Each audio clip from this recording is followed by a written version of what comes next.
ক্ষেত্রে যেখানে ব্যক্তি এফেক্টেড হবে সেখানে ভিকটিমের উত্তরাধিকার তার অনুমতি সাপেক্ষে কমিটির সুপারিশে রাষ্ট্রপতি সেখানে অনুমোদন দিবেন। রাষ্ট্রপতির ক্ষমা প্রদর্শন বিষয়টি এ ব্যাপারে বলা চলে যে সর্বসম্মতিতেই আমরা ঐক্যমতে পৌঁছেছি। ইসলামী আন্দোলনের এই নেতা গাজী আতর বলেন, উপজেলা পর্যায়ে আদালত স্থাপন করা হলে অপরাধ কমার পরিবর্তে মামলার সংখ্যা বেড়ে যাওয়ার আশঙ্কা করছে ইসলামী আন্দোলন বাংলাদেশ।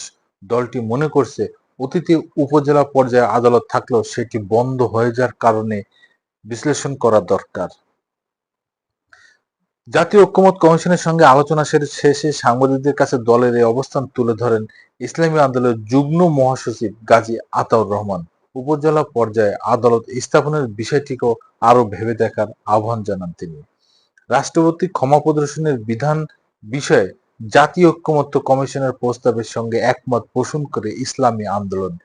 তবে প্রস্তাবের সঙ্গে মতামত যোগ করে গাজী আতাউর রহমান বলেন, পূর্বে রাজনৈতিকভাবে কিংবা রাষ্ট্রপতির ব্যক্তি স্বার্থে যেভাবে কাউকে ক্ষমা করে দিতে পারতেন, এটা না রেখে কমিশনের পাশাপাশি ভুক্তভোগীর পরিবারের সম্মতির বিষয়টিকেও অগ্রাধিকার দিতে হবে।